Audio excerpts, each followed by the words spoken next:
Hello friends, मैं हूं Dipankar. Welcome to photography tips Hindi. दोस्तों, बहुत दिनों से फेसबुक मैसेंजर, इंस्टाग्राम या यूट्यूब कमेंट्स में आप लोगों का काफ़ी सारे रिक्वेस्ट आ रहा था कि कैसे मैं मेरा बर्ड फोटोग्राफ्स को प्रोसेस करता हूं, या किस तरह से मैं इस तरह का लाइटिंग इफ़ेक्ट्स या किस तरह से इस तरह का ड्रामेटिक बैकग्राउंड में लाता हूँ। तो इसलिए मैं इस वीडियो को बना रहा हूँ स्पेशली उन लोगों के लिए जिन लोगों को मेरे एडिटिंग स्टाइल अच्छा लगता है। और यहाँ पे आप लोगों का जो इंक्वायरीज था कि क्या मैं इस तरह का बैकग्राउंड पाने के लिए बैकग्राउंड को चेंज करता हूँ या बैकग्राउंड को ब्लर करता हूँ या कोई फिल्टर्स को यूज़ करता हूँ, तो यहाँ पे मैं बता दूँ, मैं सब्जेक्ट का बैकग्राउंड को चेंज नहीं करता हूँ, उसको ब्लर भी नहीं करता हूँ और कोई भी फिल्टर्स नहीं यूज़ करता हूँ। मैं बस सब्जेक्ट का ब्राइट और शैडो पार्ट को कंट्रोल करके इस तरह का आउटपुट लाता हूँ।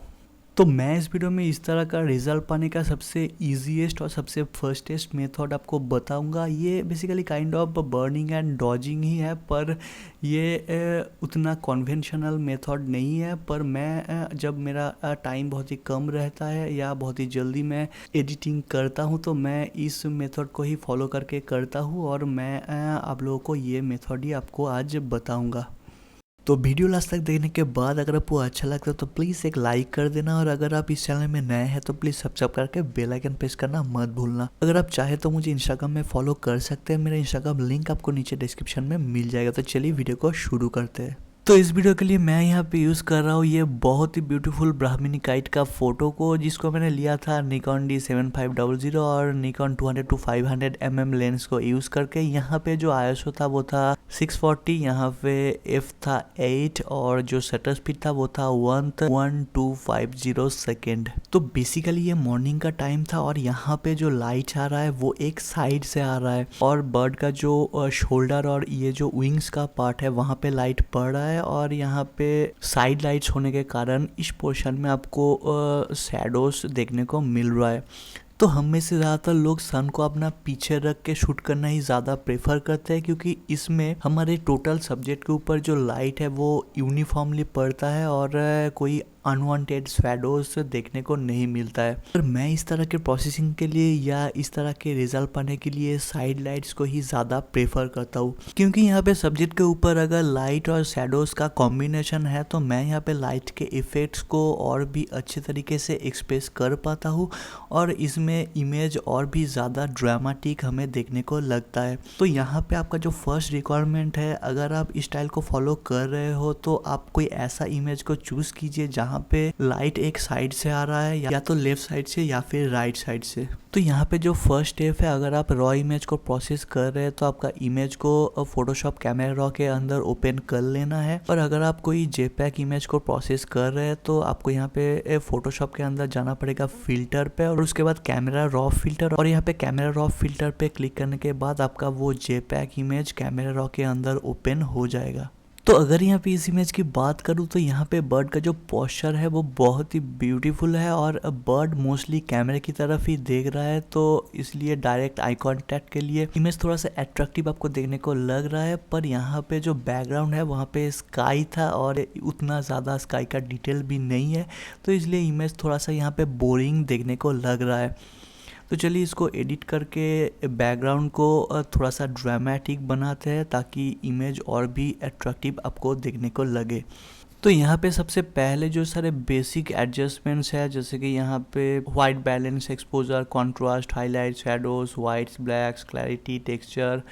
वाइब्रेंट, सैचुरेशन, ये सारे बेसिक एडजस्टमेंट को आपको पहले कर लेना है। और मैं इन टॉपिक पे एक डेडिकेटेड वीडियो ऑलरेडी बना चुका हूँ जहाँ पे मैं इन सारे एडजस्टमेंट स्लाइडर्स को एक एक करके प्रैक्टिकली आपके साथ एक्सप्लेन किया था। तो अगर आपने वो वीडियो नहीं देखा तो वो आप देख सकते हैं, उसका लिंक आपको नीचे डिस्क्रिप्शन में मिल जाएगा। तो चलिए पहले जो यहाँ पे बेसिक एडजस्टमेंट है वो मैं कर लेता हूँ। तो यहाँ पे आपको कलर, कॉन्ट्रास्ट और शार्पनेस रिलेटेड एडजस्टमेंट्स को छोड़ के बाकी जो सारे बेसिक एडजस्टमेंट है वो पहले कर लेना है, और इसके बाद आपको यहाँ पे फोटोशॉप के अंदर इसको ओपन कर लेना है। यहाँ पे इसके बाद मैं इस फ़ोटो को क्रॉप कर लूँगा, तो मैं यहाँ पे 4:5 एस्पेक्ट रेशियो में क्रॉप कर रहा हूँ। तो यहाँ पे जो लेयर आपको देखने को मिल रहा है ये बेसिकली मेन लेयर है या बैकग्राउंड लेयर है। इस पे आपको काम नहीं करना है, आपको सिंपली यहाँ पे Ctrl+J की को प्रेस करके इसका एक डुप्लीकेट लेयर बना लेना है। यहाँ पे इसके बाद मैं इस लेयर को कम्प्लीटली ब्लैक या डार्क कर लूँगा, क्योंकि मुझे यहाँ पे टोटल इमेज का जो लाइट है उसको कम्प्लीटली रिक्रिएट करना है अपने हिसाब से।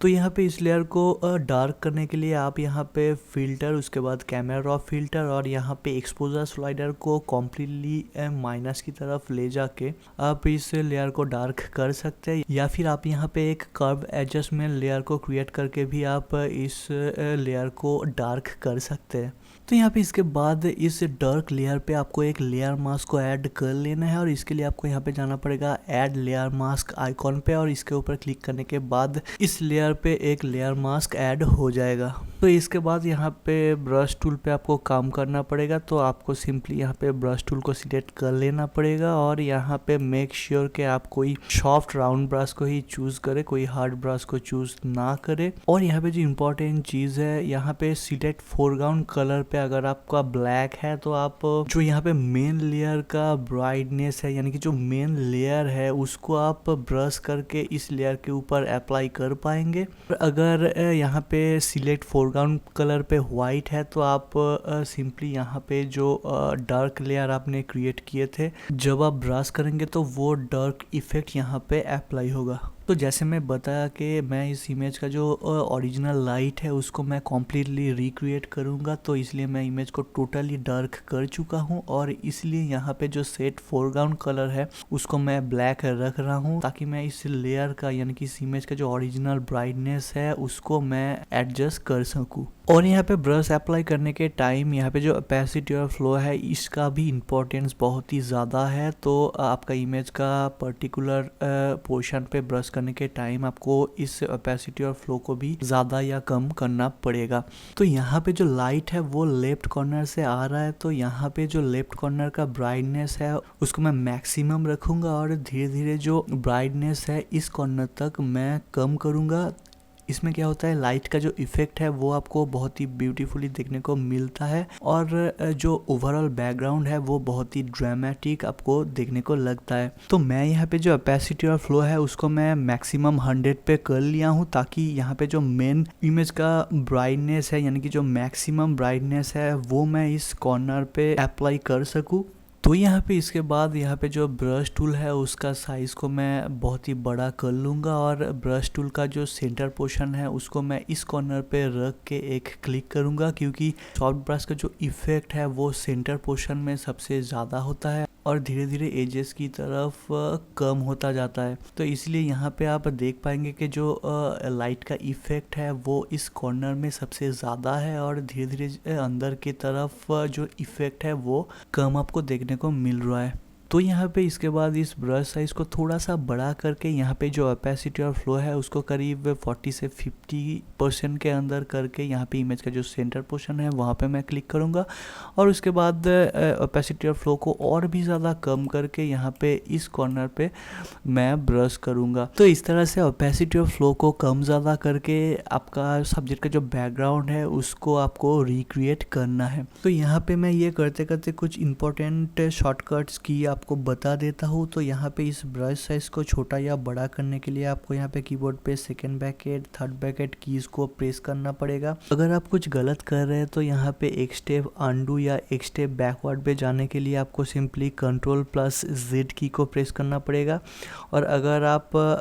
एक से ज़्यादा स्टेप बैकवर्ड पे या अंडू करना चाहते हैं तो आपको यहाँ पे सिंपली Ctrl+Alt+Z की को प्रेस करना पड़ेगा। तो यहाँ पे बैकग्राउंड को प्रोसेस करने के बाद अब आते हैं हमारे मेन सब्जेक्ट पे। तो यहाँ पे इसके बाद हमारा जो मेन सब्जेक्ट है उसका जो ब्राइट और जो डार्क यानी कि शैडोज पार्ट है उसको हमें अब मॉडिफाई करना पड़ेगा। तो अगर इस फोटो को आप देख पाएंगे कि जो लाइट है वो यहाँ पे बर्ड का जो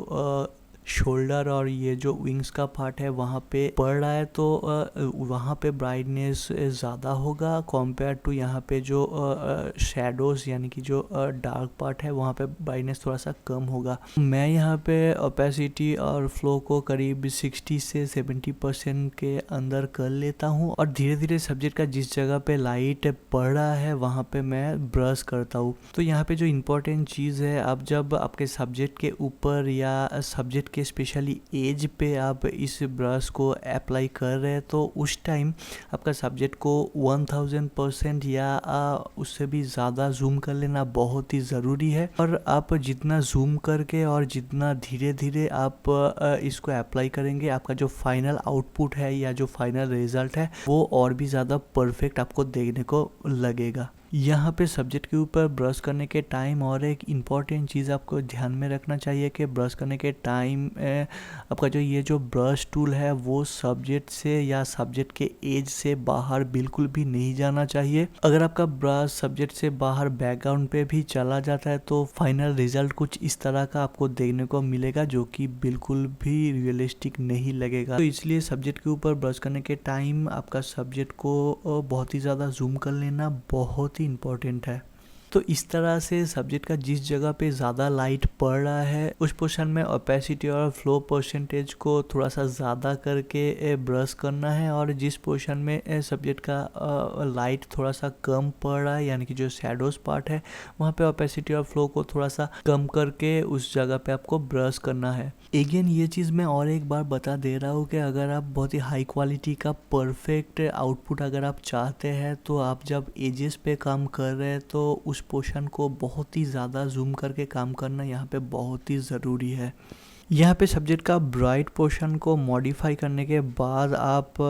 सब्जेक्ट का जो शैडोज पार्ट है उसको आप थोड़ा सा एनहेंस या प्रोमिनेंट कर सकते हैं। तो इसके लिए आपको सिंपली यहाँ पे इस फोरग्राउंड कलर को वाइट करना है और यहाँ पे जो बैकग्राउंड कलर है उसको आपको ब्लैक रखना है, और सिंपली यहाँ पे ओपेसिटी और फ्लो को एडजस्ट करके जिस जगह पे सब्जेक्ट का शैडो है उस जगह पे आपको ब्रश करना पड़ेगा, और आप देख पाएंगे कि जो शैडोज पार्ट है वो और भी एनहेंस हो रहा है। और इस तरह से यहाँ पे इस फोरग्राउंड और बैकग्राउंड कलर में से स्विच करके यहाँ पे ओपेसिटी और फ्लो को कम ज़्यादा करके आपका सब्जेक्ट के ऊपर बर्न एंड डॉज करते जाना है या आपको ब्रश करते जाना है। तो आप अगर पहली बार फोटोशॉप कर रहे हैं तो हो सके फर्स्ट टाइम आपको उतना परफेक्ट रिजल्ट ना मिले तो आपको यहाँ पे बस प्रैक्टिस करते जाना है, और आप जितना प्रैक्टिस करेंगे आपको यहाँ पे किस पोर्शन में कितना अमाउंट ओपेसिटी फ्लो को यूज़ करना है या किस पोर्शन में किस साइज़ का ब्रश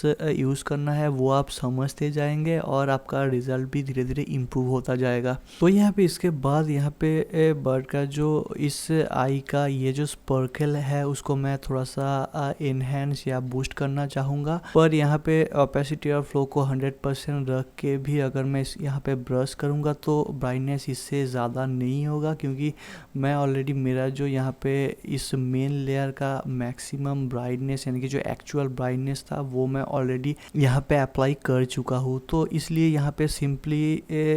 मैं एक कर्व एडजस्टमेंट लेयर को क्रिएट कर लूँगा और इसके बाद मेरा जो होल इमेज है उसका ब्राइटनेस को बूस्ट करूँगा, और इसके बाद इस लेयर पे एक लेयर मास्क को ऐड करूँगा, और इसके बाद Ctrl+I की को प्रेस करके मैं इस लेयर मास्क को इन्वर्ट कर लूँगा। अब मैं यहाँ पे जो फोरग्राउंड कलर है वहाँ पे मैं वाइट पे सिलेक्ट करूँगा, और यहाँ पे इसके बाद ओपेसिटी और फ्लो को 80-90% रख के यहाँ पे मैं अगर ब्रश करता हूँ तो आप यहाँ पे देख पाएंगे कि जो